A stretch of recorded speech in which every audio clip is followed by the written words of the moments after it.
Fala galera, aqui é o Shine, sejam todos muito bem-vindos a mais um vídeo no canal, né? Hoje vamos continuar aqui com os reacts das rotas alternativas de ReZero. Ontem, para quem não viu, já saiu a primeira dessas, que foi a Rota da Ira. Então, para quem não viu, vou deixar aparecendo aí no cardzinho, beleza? Confere lá, que é bem legal. Mas agora a gente vai acompanhar aqui a Rota da Gula, beleza? Então, se possível, deixa o like para ajudar, se inscreve no canal e comente para ajudar o vídeo, beleza? Fique com o vídeo aí. Vamos aí pro Sugihagu Ifi, Rota da Gula.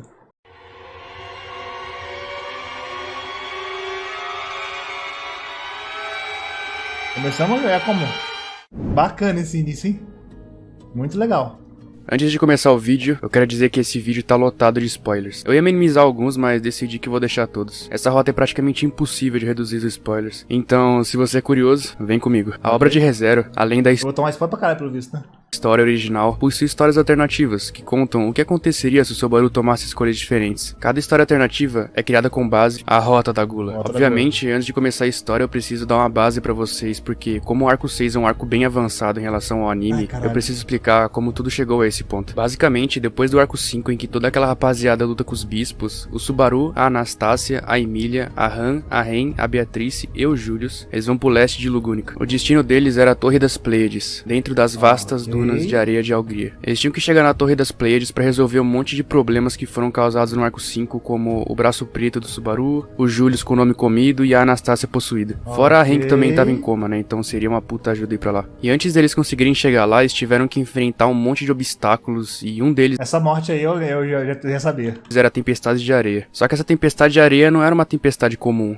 Ela era feita como um mecanismo de defesa da área. E toda essa defesa... Eu só não sabia desse bicho aí, ó. Era pra justamente ninguém chegar na torre, porque nessa torre tá selada a Bruxa da Inveja. Como eu acabei excluindo aquele vídeo sobre a Sátala, eu vou dar uma explicação rapidinho aqui pra vocês. Essa torre guarda o corpo físico da Bruxa da Inveja. Ela foi selada pelo sábio, conhecido como Flugel, o dragão Volcânica e o rei de Astra, o primeiro santo da espada. Como o Flugel não tá mais lá, ele deixou uma guardiã na torre, chamada Shaula. A Shaula tem o papel de impedir que qualquer pessoa chegue perto da Torre das Pleiades. Então, além da tempestade de areia, a Shaula fica atirando de longe nos caras. Depois de todo mundo ter literalmente comido areia, eles finalmente conseguem chegar na torre. O Subaru tinha desmaiado, mas logo ele acorda dentro da torre com a rapaziada reunida. Lá a Shaula já encontra ele e tenta agarrar ele quando ele tá escalando, né, a escola aqui, né? levanta. Ela tem muito carinho por ele e diz que o Subaru é o mestre dela. Só que o mestre dela era conhecido como Flugel, o sábio. Foi ele que criou a torre onde tá a Shaula, o Subaru e toda a galera dele. E é nesse arco que entra a teoria que o Subaru é o Flugel. Pior que, se não for verdade, eu quero ver como que o Tapê vai se livrar dessa teoria. Tem tantas pistas que o Subaru é o Flugel que chega até ser meme. Enfim, voltando. A Shaula fala que eles não podem sair da torre até completarem todos os desafios que tem lá dentro. O que significa que, caso alguém saia da torre, a Shaula vira um monstro gigante e mata todo mundo. Legal, bacana. É tipo um Sword Art Online, você entrou na torre e agora tem que zerar todos os andares. Exatamente. E além dessa é sempre assim. regra, tem outras regras também que se resumem a não danificar a torre, não desrespeitar a biblioteca e não violar as regras dos testes. Ela explica que existem 6 andares na torre: Electra, Selaeno, Taigeta, Maia, Asterope e Alcione. O Subaru pergunta pra ela por que Alcione? Não tem um andar chamado Merope, e ela fala que é um segredo. Como o Subaru conhece muito de estrelas, ele sabia que Merope também fazia parte do conjunto das Pleiades. Cada um desses andares são referências a estrelas do grupo chamado Pleiades. O Subaru junto com toda a rapaziada era um primeiro desafio que dependia de saber as constelações. E é bem estranho um teste que só o Subaru consegue passar. Doideira mesmo, né? E pra quem tá curioso, o teste consistia... Caralho, realmente outra coisa, a Emília tá aí também, né? Que doideira. Não teve nenhuma reação nela, a torre, porque, bom, é o corpo da Satela que tá aí, né? em o Subaru acertar o nome de estrelas dos monólitos que tinha lá. E a resposta certa era justamente a que tinha o nome de Rigel. Tapei, seu espertinho. Pra quem não lembra, Rigel é o nome do filho do Subaru em uma das linhas do tempo alternativas que tem o nome de Renif, a Rota da Preguiça. Eu já fiz essa história aqui no canal, então se você ainda não viu, eu vou deixar o card aí em cima. Bom, eles passam o teste e acessam a Biblioteca dos Mortos em Taigeta, que contém o livro de todas as pessoas que já morreram. Essa biblioteca funciona assim: quando a pessoa morre, a biblioteca gera um livro, e nesse livro tem todas as memórias daquela pessoa. A pessoa, se essa porra desse livro tem um livro pra cada vez que o Subaru morre. Puta que pariu, o Subaru tem uma sessão só dele. Tudo que ela já passou na vida dela, desde quando ela nasceu até quando ela morreu. Spoiler. Então se a pessoa tem uma certa proximidade com ela e quiser ler o livro vai se abrir pra ela e vai mostrar as memórias dela. E caso a pessoa não tenha uma certa proximidade, o livro nem funciona. Só que o problema é que é extremamente perigoso ler esses livros. Era dito que caso você lesse, a tua alma ia ser consumida por ele e você ia ficar meio maluco. E além da biblioteca de Taigueta, também tinha uma sala verde. Sempre tem, né, cara? Impressionante. ReZero só tem desgraça. De que tinha um espírito lá dentro, que ele basicamente curava todo mundo que tava lá dentro. A única função dele era curar, então ele só ficava lá. O grupo deles montou uma base ali do lado das salas e ficou lá como um acampamento. Depois deles conferirem tudo, eles foram pro segundo teste. Só que o segundo teste não era tão fácil assim quanto o primeiro, que era só adivinhar a resposta. O segundo teste consistia em você, basicamente, derrotar o Rei de Astria, o primeiro santo da espada. Beleza, derrotar um fodendo Astria. Obviamente, todo mundo tomou uma surra lá e tiveram que voltar pro acampamento. Eles precisavam pensar em outro jeito de passar no teste. E antes de dormir, o Subaru troca uma ideia com a Anastácia, que tá sendo controlada pela Equidona. E assim como eu falei no vídeo que bacana. Dos espíritos artificiais, que inclusive é um vídeo muito antigo, a Equidona possui o corpo da Anastácia e não é a Equidona bruxa, é a Equidona que é um espírito artificial. Esse espírito artificial foi criado com base na alma da Equidona, então ele basicamente tem os mesmos desejos, gostos e modos de falar. Então tecnicamente existem duas Equidonas, uma é a bruxa e a outra é um cachecol em forma de raposa que tá no corpo da Anastácia agora. Bom, eles conversam e tal e o Subaru sai pra dormir. Ele não... Tapei. Vamos maneirar na maconha. Eu queria dormir com o pessoal porque ele tava meio mal e ele queria ficar sozinho. Nisso ele deita num lugar afastado de todo mundo. Porém, quando ele acorda no outro dia, ele tá em outro lugar. Ele acorda na sala verde, onde tem aquele espírito lá que cura todo mundo. Mas a questão mais bizarra aqui... Ele não parou com essas porra dessas poses, né, velho?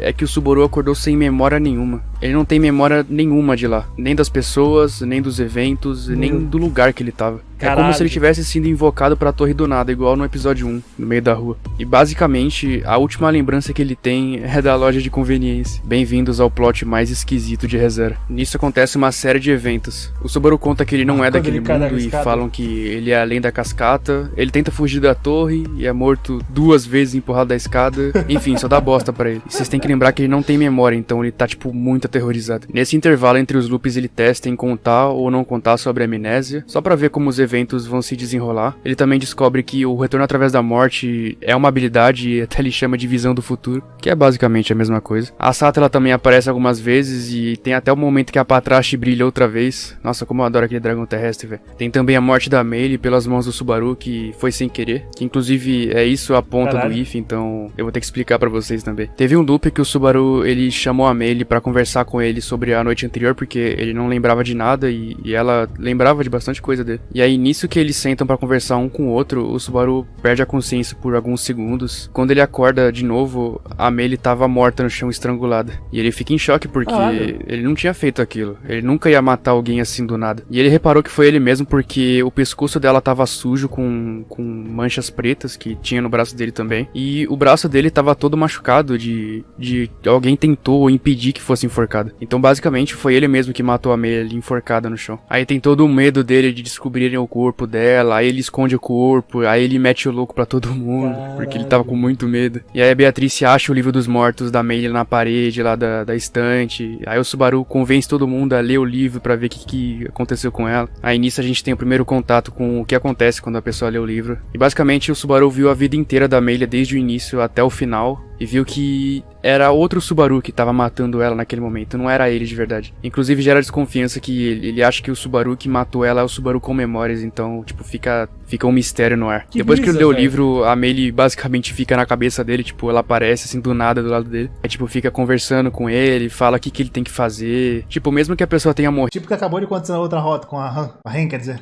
Quando você lê o livro dela, ela fica, tipo, do seu lado, assim, conversando com você. Obviamente, eu não consigo contar tudo com detalhes de como aconteceu, porque esses eventos são muito grandes e o vídeo ia ficar gigante também. Mas basicamente o Subaru tava sem nenhuma memória e ele tinha ficado muito desconfiado e confuso de todo mundo. A cada loop todo mundo morria, ele morria e ele não tinha nenhuma resposta pra nenhuma pergunta que ele tinha. Ele tinha medo de todo mundo e basicamente não sabia o que fazer. Inclusive ele começou a achar que era um erro ele tá ali, era um erro o Subaru sem memória existir. Aí nisso, depois que ele matou a Meili sem querer e leu o livro dela, ela começou a entrar na cabeça dele e começou a falar com ele dele sobre matar os outros e acabar logo com a vida de todo mundo pra ler o livro deles. Porque basicamente, se você ler o livro da mente dos outros, você vai saber quem é você de verdade, né? Você vai ter um entendimento maior do que tá acontecendo no mundo. Caralho. Então ele ficou entre matar o pessoal só pra ler o livro dos mortos de cada um e ver como ele era, ou desistir de tudo e se entregar à escuridão do seu coração. Na rota principal, a Emília salva ele e convence ele a tentar recuperar as memórias dele na torre de algum jeito. Então, tipo, fica tudo tranquilo. Só que nesse if, ele decide ser persuadido pela Meili, que tava na mente dele, e acaba executando o plano de matar todo mundo. E esse foi o ponto de divergência. Entendi. Ele escolheu matar todo mundo só pra ler o que tinha na mente de cada um deles. Brisa, ele véio. queria se tornar o Subaru verdadeiro. E é agora que começa o if, tá?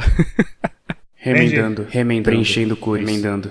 A história começa com o Subaru perguntando algo bem específico pra uma garotinha que tava no norte de Lugunica. Era uma vila pequena e só tinha sobrado ela lá. Ei, qual é o meu nome? A garotinha era chamada de Amoe Sears. Ela tava com medo e tava muito relutante em responder a pergunta do Subaru. Ela responde com um não, afinal ela realmente não sabia quem era ele, mas o Subaru aceitou o não que ela falou. Afinal a vida é feita de escolhas e o Subaru aceitou a escolha dela. Ela não sabia o nome dele. A cena pula pro Subaru fazendo um almoço pra turma dele no meio da estrada. A Han, a Emília, o Julius, a Beatrice e a Meili discutiam. Então ele matou todo mundo, né? Depois usou o retorno através da morte pra poder voltar e todo mundo tá vivo. Foi isso que aconteceu.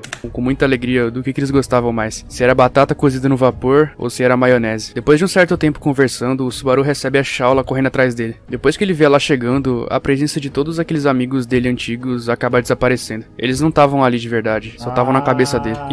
Só... Ele não usou o retorno através da morte. Na realidade, o almoço só foi feito para duas pessoas, pro Subaru e pra Shaula. E a angústia que ele sentia era sempre a mesma. E a Shaula, ela só completava o entendimento racional dele. Ela tava lá pra ajudar ele por vontade própria. Ele ficou com o cabelo branco? É o estresse? Então ele apreciava a ajuda dela. E o caminho dele tava só começando. Alma e mente desgastada, cansada. Era isso que resumia o estado de espírito do Subaru. Andando a pé, ele pensa qual direção ele devia ir. A Han fala pra ele na grande cascata também da heterocromia, né? E se jogar de lá. Ele até acha engraçadinho, mas ele decide ir pro oeste. Era a melhor opção pra ele. Depois de um certo tempo andando pro oeste, o Subaru e a Shaula trombam na estrada com uma carruagem de dragão. Depois dessa carruagem quase atropelar eles, a carruagem para e sai uma pessoa pra fora chamando o Subaru. Uma figura muito parecida com o Otto apareceu. Era o irmão mais novo do Otto, o Higgins Swain. Ele tinha acabado de sair da aldeia e avistou o Subaru na estrada com a Shaula. O Subaru obviamente mete o look e cumprimenta o cara e ele lembra que o Subaru era um amigo do Otto, do irmão dele. Eles conversam um pouco sobre eles e sobre os interesses deles. O Subaru fala que ele tá numa jornada de autodescoberta. E o engraçado é que ele fala essa frase de um jeito bem irônico, ele achava que era coisa de adolescente. O Higgins até se oferece pra tratar a saúde do Subaru porque o Subaru admitiu que ele não tava muito bem na cabeça. Mas a única coisa que ele queria mesmo ali era absorver as memórias do Higgins que tinha sobre o Subaru que ele conhecia. O tal Subaru sem a perda de memória. Então, né, já sabem, vacilou vira livro. Depois do Subaru ordenar que a Shaula cortasse a cabeça dele, ela pega o corpo dele e esconde na floresta. O foda é que tudo aconteceu num flash de luz, a Shaula tem um ataque muito rápido. O Subaru arrumou as coisas e foi em direção à aldeia dele. Quem mais lá poderia... Então ele tá basicamente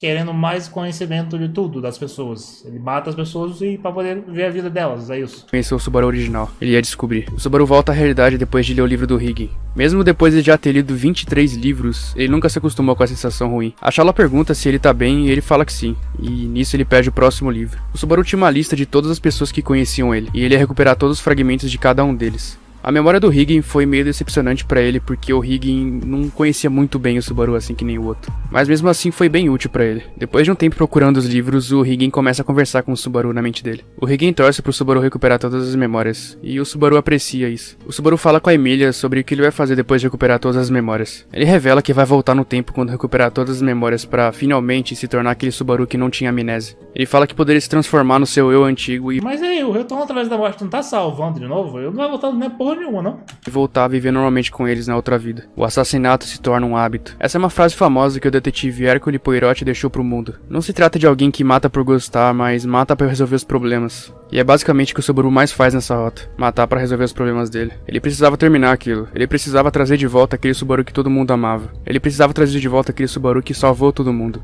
Que todo mundo confiava. Ele tinha que continuar. A cena pula pra Equidona na cidade de Pristela, pra fazer uma reunião de emergência. Essa cidade é a mesma do Arco 5, então basicamente a Anastácia voltou da Torre das Pleiades pra contar tudo que o Subaru tava fazendo. Eu tinha falado Equidona, mas é porque Equidona tá controlando o corpo dela, tá? Só pra vocês ficarem ligados. Nessa reunião tava o Reinhard, o Otto, o Garf e alguns alguns soldados. A Ikidona de alguma forma conseguiu fugir do ataque do Subaru na torre enquanto ele matava todo mundo lá. Ela revela também que controla o corpo da Anastasia e foi pra torre com o pessoal pra tentar reverter isso e devolver o corpo pra ela. O Reinhard, o Otto e o Garfield ficam meio em choque depois de descobrirem que o plano do Subaru era matar todo mundo. O Subaru tava passando o rodo no país inteiro atrás das memórias dele. E é óbvio que o Subaru não conseguia sozinho, a Shaula fazia tudo o que ele mandava. A Ikidona fala que espera que eles consigam impedir o Subaru porque senão muitos inocentes vão morrer ainda.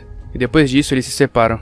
A Ikidona estava visivelmente decepcionada. Seu plano era ir na Torre das Pleiades para conseguir acordar a Anastasia de algum jeito. Só que no final das contas foi totalmente um fracasso. Nisso ela encontra o Ricardo, que é dos Lobos de Ferro. Eles conversam um pouco e ele fala que mesmo... Ela tá vivo, cara, eu tô muito feliz agora. Que ela tenha desistido de acordar a Anastasia, ele vai encontrar o jeito de fazer isso. O Ricardo era como um pai pra Anastasia e ele faria tudo o que pudesse pra ajudar ela. Era uma cena bem fofa, se não fosse pela desgraça que tava vindo. Depois de alguns minutos, eles sentem um tremor na cidade, e o Ricardo logo percebe. Ele pega o corpo da Anastasia, joga pra cima e prende ela enquanto é arrastado pela corrente de água. A cidade de Prestella mais uma vez não ia ter paz. Enquanto a cidade era inundada, o Subaru solta um pequeno suspiro. Era realmente genial a arquitetura da cidade em relação a isso. A armadilha feita para matar as bruxas era um mecanismo muito útil para ele, e ele aproveitou isso para matar todo mundo que tava lá. O Subaru mandou a Shaula abrir todas as comportas e inundar a cidade. Atrás dele tava a Petra, que deu um relatório da situação. Até a Frederica fala com o Subaru e desaprova as ações dele. O Rosval também tava ali perto dele e perguntou o que ele vai fazer depois daquilo. E o Subaru fala que vai atacar o ser mais problemático para ele. Depois de engolir um monte de água, o Garfield e o Otto se salvam. Eles ficam confusos, afinal, por que do nada as comportas foram abertas. Os dois dentro da casa tentam sair em meio aos destroços. Eles eram um dos poucos sobreviventes da cidade de Pristella. Enquanto eles saíam, eles foram recebidos por uma chuva de raios de luz. E alguns desses raios acertaram de raspão o Otto e o Garfield. Eles saem correndo pelos telhados enquanto eram alvejados. O Otto e o Garfield tentam ver de onde tá vindo o ataque e era realmente bem longe. O inimigo era muito bom com ataque à distância. O Garfield, muito puto, ele sai pulando em direção à pessoa que tava criando os ataques. E logo no caminho ele vê o Subaru em cima de uma estrutura só observando o espetáculo. O Garfield reconhece pelo cheiro, mas ele era fisicamente bem diferente do Subaru original. Cabelo branco e um olho sem vida. Era assim que ele tava. Enquanto o Garfield observava o Subaru, ele foi atingido por um ataque fatal da Shaula, que perfura todos os órgãos internos dele. E aquele foi o fim do Garfield, bem na frente do seu amigo Otto. O Otto até tenta fugir, mas ele escuta os passos atrás dele. Era o Subaru, ele ainda estava debochando do Garfield ter morrido. O Otto se vira e confirma que a história da Ikidona era real. O Subaru enlouqueceu totalmente. Era só ele se olhar no espelho. Cabelos brancos, caolho e sem nenhuma pena dos mortos. Aquele definitivamente não era o Subaru que o Otto tinha como melhor amigo. O Subaru fala que ouviu muito sobre o Otto e que era uma honra conhecer ele. Nessa cena, o Subaru e o Otto conversam. Na mente do Otto, ele havia se transformado totalmente. Aquela viagem foi amaldiçoada e ele sabia disso. O Subaru admite ser uma pessoa má e horrível, mas mesmo assim ele quer concluir o objetivo dele. O Otto até pergunta o que aconteceu com o olho e o cabelo dele, que estavam totalmente diferentes. O Subaru revela que ele ficou cego de um olho de tanto bater a cabeça quando ele começou a ler um dos livros dos amigos mortos dele. Ele tinha começado a enlouquecer já. E o cabelo dele ficou daquele jeito porque ele passou por muito estresse. É bem semelhante ao que aconteceu com o Kaneki de Tokyo Ghoul. O Subaru fala que o Otto é bem famoso e que é um inimigo bem problemático pra ele. E ele fala que ele não pode dar tempo pra ele, senão ele arruma um jeito de destruir o Subaru. E o Subaru fala que vai acabar com ele ali mesmo. O Otto até elogia o plano do Subaru de esperar todo mundo se reunir para decidir abrir as comportas. Quase todo mundo morreu nesse ataque. E o Subaru fica muito feliz de ter sido elogiado pelo Otto. Afinal, era uma grande conquista para ele. O Otto ri e fala que o plano dele tinha uma falha. A falha dele era ter mirado no Otto e não no Reinhard. Ele fala que primeiro devia ter mirado no Reinhard e não nele. O Subaru até achava interessante a visão dele, mas ele fala que a ideia dele também tem um erro. Derrotar o Reinhard levaria muito mais tempo, muito mais preparo. Ele mirou na cidade de Pristella de propósito. E o objetivo principal dele era matar o Otto. Todos os espíritos na cabeça do Subaru apontavam o Otto como a pessoa mais perigosa pro Subaru. O cara é tipo o Batman, tá ligado? Se deixar muito tempo se preparando, já era. Ele não era perigoso pelo poder de fogo, mas pelo seu intelecto. O Otto era o único capaz de parar os planos do Subaru, ninguém mais. Por isso o Subaru foi direto em cima do Otto. Essa era a cartada final do Subaru. O Reinhard fica pra depois, não é tão importante assim. O Otto viu que não tinha como fugir daquilo e ele só xinga o Subaru enquanto o Subaru começa a rir dele. A vida do Otto acaba num flash de luz e acaba perfurando o peito dele. Depois de ter matado o Otto, ele escuta uma voz atrás dele. Isso é o mais longe que você irá, disse o Reinhard. O Subaru olha pra trás e fica surpreso. É impressionante como ele sempre chega depois de acontecer um genocídio. Primeiro tem que rolar toda uma catástrofe pra ele enfim agir. Ele nunca faz isso antes. O santo da espada tava ali, bem na frente dele. O Subaru até se desculpa com ele, afinal ele não tinha culpa de nada que estava acontecendo ali. Era tudo um objetivo do Subaru. Ninguém tinha culpa de nada, só o Subaru. E ele sabia disso. O Reinhard só tava fazendo o trabalho dele como herói. E o Subaru admite que ele cometeu todos aqueles assassinatos só pra conseguir as memórias de cada um. E ele fala que vai derrotar o Reinhard um dia, mas não hoje. A Shala fica com um pouco de medo, afinal o Reinhard manifestava uma aura muito poderosa, igual a do Raid. E o Subaru explica pra Shala que o Reinhard é descendente do Raid, por isso que ele é tão poderoso assim que nem ele. Mas de qualquer forma, o Subaru não ia lutar com ele. Mas como que ele ia fugir do Reinhard se o Reinhard conseguia matar ele ali mesmo antes de fugir? Justo. Como sempre, o Subaru tinha uma carta na manga. Ele fala que a Felt sobreviveu à enchente e que tá na borda da cidade. Logo depois disso, a Shala levanta o braço e lança uma rajada de luz na direção onde a Felt tava. O Reinhard sai voando desesperado pra tentar impedir o ataque que chegue lá. Logo que ele sai correndo pra impedir o ataque, a Shala pega o Subaru e foge da cidade. Com o Subaru dizendo que não importa o quão forte o Reinhard pensa que é, ele vai matar ele um dia. Caralho! Doido. É brabo, é brabo. Depois de um tempo, o Reinhard encontra uma garotinha. Ele pergunta o nome dela e ela fala que é a Moe. Essa garotinha é a mesma do começo da história, em que o Subaru pergunta o nome dele pra ela. Ela revela que os responsáveis foram um homem que falava sozinho e uma mulher. O Reinhard não tinha dúvida que era eles dois. Enquanto o Reinhard vê a garotinha chorando de medo, ele podia ver nos olhos dela quem ele tinha que matar, e era um dos seus antigos amigos. Num caminho cheio de mato, o Subaru conversa com seus amigos dentro da sua cabeça. A conversa é bem amigável, todos lá estavam bem felizes por estarem junto com o Subaru. O jeito que eles conversam é como se eles ainda estivessem vivos. E o interessante é que nenhum deles tinha ressentimento do Subaru, não tinha tristeza e nem dor. E o Subaru também não culpava eles. O Subaru só queria espiar a mente daqueles que ele matou, até chegar no seu objetivo, pra finalmente recuperar o antigo Subaru e ter todo mundo de volta vivo. Nessa cena, o Subaru começa a ver todas as memórias das pessoas que ele matou. Então tem todos os jeitos que chamavam ele, os sentimentos, as opiniões. Ele tava quase completo. O plano dele tava quase finalizado. Ele revela pra Shala que só falta duas pessoas pra ele terminar. O Reinhard e ela. Afinal, os dois conhecem o Subaru. Normalmente alguém fica em choque quando acha que vai morrer, mas a Shala concorda com o Subaru querendo isso. Ela faz tudo que o mestre mandar. E ele fica até meio sem jeito, afinal, ela ajudou ele na jornada inteira. E ele até resolve ceder um pouco de carinho pra ela. Depois que ele matar o Reinhard e a Shala, ele poderia ver as memórias e finalmente se matar, pra finalmente voltar no ponto de salvamento onde todo mundo tava vivo. Ele finalmente estava muito perto de concluir o... Ele consegue controlar o save point dele em algum momento no futuro, porque eu continuo achando que esse plano no final não vai dar certo, porque, porra, ele vai se matar e vai resetar, tipo assim, 2 semanas atrás, tá ligado? No máximo. Seu objetivo, e ele não ia desistir. Um salve aí pros novos membros. Muito obrigado ao Gorfista, Anderson Oliveira, ao G Entretenimento e Games, Pedro, Vinícius Santos, Thales John, Caio Lucas, Green, Lixo Deso, Yaze, Flashzão, Forgotten e C10. Muito obrigado mesmo a todo o apoio que vocês me dão, pessoal. Acabou, ajuda né? demais. Mas aí, qual a opinião de vocês sobre esse if? Deixem aí nos comentários, eu quero saber a opinião de vocês. Acabou, o Tapen pode fazer, ele tem que fazer mais. Mas ele conseguiu escrever outras rotas. Parece uma rota conveniente demais, tá ligado? Muito conveniência acontecendo pro Subaru chegar nesse ponto. Bem mediana, pra falar a verdade. O roteiro tem que se desdobrar pra conseguir ele fazer esse tipo de monte de coisa aí.